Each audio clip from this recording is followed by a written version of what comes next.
ನಮ್ಮ ರಂಗಬಂಡಿದು ಒಂದು ವೆಬ್ಸೈಟ್ ಇವತ್ತು ನಮ್ಮ ಗುರುಗಳಾದ ಮಂಡ್ಯ ಸರ್ ಉದ್ಘಾಟನೆ ಮಾಡ್ಕೊಡ್ಬೇಕು ಅಂತ ಕೇಳ್ಕೊತೀವಿ. ಸರ್ ವೇದಿಕೆ ಬನ್ನಿ. ಹಂಗೆ ನಮ್ಮ ರಂಗಬಂಡಿ ಮಳವಳ್ಳಿ ಟ್ರಸ್ಟ್ ಮಧುಕರ್ ಅವರು, ಧನುಷ್ ಅವರು.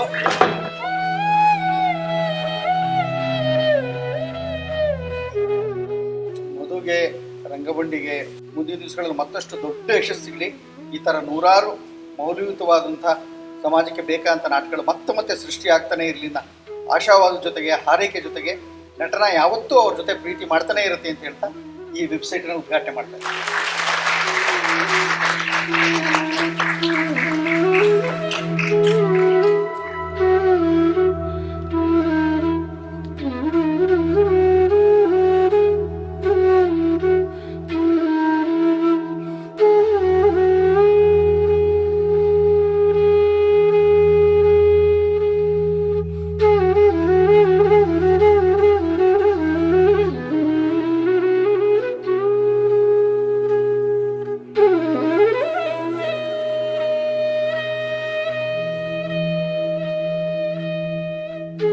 ಈ ರಂಗಬಂಡಿಯ ಎಲ್ಲ ಸದಸ್ಯರಿಗೆ ಅಭಿನಂದನೆಗಳು.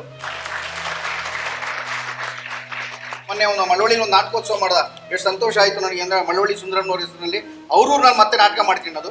ಅವನು ಅದನ್ನೇ ಸೆಂಟರ್ ಮಾಡ್ಕೊಂಡು ಮಳವಳ್ಳಿ ಸುಂದರಮ್ಮನವರಿಂದ ಶುರುವಾಗಿರೋ ನಾಟಕೋತ್ಸವ ನಿರಂತರವಾಗಿ ಚಟುವಟಿಕೆ ಆಗ್ತಾನೆ ಇರಲಿ. ಅಲ್ಲಿ ಸೇರಿಸ್ಕೊಂಡು ಇನ್ನು ಮತ್ತೆ ಮಕ್ಕಳ ನಾಟಕೋತ್ಸವ ಮಾಡ್ತೀನಿ ಅಂತ ಆಯ್ತಾ.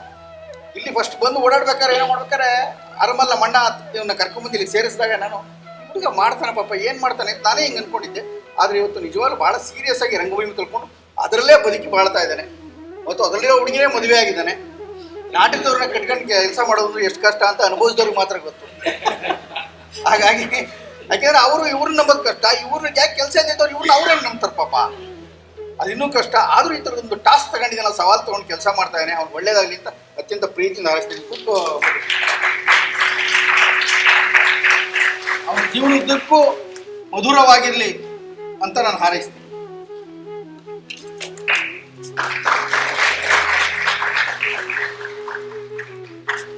ಒಳ್ಳೇದಾಗಲಿ. ಅವನಿಗೂ ನಟನಾಗಿ ಕೊಟ್ಟಿದ್ದೀವಿ. ಅಷ್ಟು ಜನರಿಗೂ ಹೃದಯ ಅಂತರಾಳದಿಂದ ಶುಭಾಶಯಗಳನ್ನು ಕೋರ್ತೀನಿ. ನಮಸ್ಕಾರ. Thank you so much.